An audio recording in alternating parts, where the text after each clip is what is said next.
একটি ছোট্ট গ্রাম ছিল পাহাড়ের মাঝে অবস্থিত। সেখানে একটি পরিবার বাস করত যারা দিন কাটাতো ভীষণ কষ্টে। বাবা রামু একজন পরিশ্রমী কৃষক ছিলেন, যিনি সূর্যোদয় থেকে সূর্যাস্ত পর্যন্ত খেতে কাজ করতেন। তবু তার পরিবারকে খাওয়ানোর মতো ফসল খুব কমই জন্মাতে পারতেন। তার স্ত্রী সীতা প্রতিদিন সকালে উঠেই দূর থেকে পানি আনতেন এবং তার সাথে খেতে কাজ করতেন। তাদের 3টি সন্তান ছিল, রাজু, গীতা এবং ছোট্ট মুনিয়া। রামুর পরিবারের জীবন ছিল খুবই কষ্টকর। বর্ষা বৃষ্টি ছিল অপ্রত্যাশিত এবং মাটি প্রায়ই এতটাই শুষ্ক ছিল যে ভালো ফসল জন্মাতে পারত না। তাদের সেরা চেষ্টার পরও প্রায়ই তারা না খেয়ে ঘুমাতে যেত।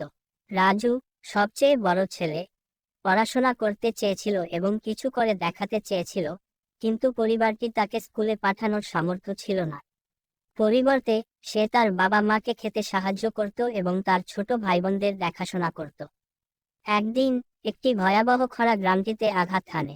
ফসল শুকিয়ে গেল এবং গ্রামবাসীরা খাওয়ার কিছু পেল না। রামুর পরিবার ছিল সবচেয়ে বেশি ক্ষতিগ্রস্ত। খাওয়ার কিছু না পেয়ে এবং কোনো টাকা না থাকায় তারা অনাহারের প্রান্তে পৌঁছে গেল। নিরুপায় হয়ে রামু শহরে কাজ খুঁজতে যাওয়ার সিদ্ধান্ত নেন। তিনি ভারাক্রান্ত মনে গ্রাম ছেড়ে যান, প্রতিশ্রুতি দিয়ে যে তিনি টাকা নিয়ে ফিরে আসবেন যা দিয়ে পরিবারকে বাঁচানো যাবে। শহরে রামু বিভিন্ন চ্যালেঞ্জের মুখোমুখি হলেন। শহরটি ছিল মানুষের কোলাহলে পূর্ণ এবং কাজ খুঁজে পাওয়া সহজ ছিল না। তিনি ছোটখাটো কাজ করতেন, প্রায়ই রাত পর্যন্ত কাজ করতেন, কেবল কিছু রুপি আয়ের জন্য।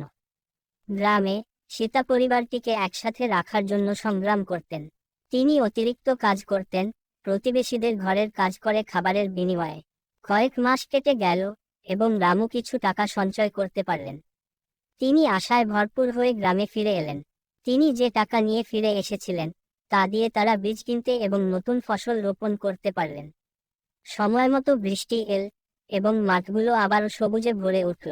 রাজু তার বাবার দৃঢ়তা দেখে নিজের স্বপ্নগুলো পূরণের অনুপ্রেরণা পেল।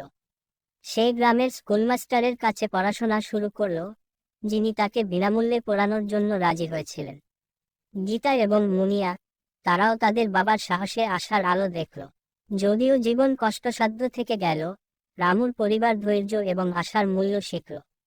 তারা জানত যে যতক্ষণ তারা একসাথে থাকবে এবং কঠোর পরিশ্রম করবে, তারা যেকোনো কষ্টকে অতিক্রম করতে পারবে। তাদের গল্প অন্য গ্রামবাসীদের জন্য একটি আশার প্রদীপ হয়ে উঠল।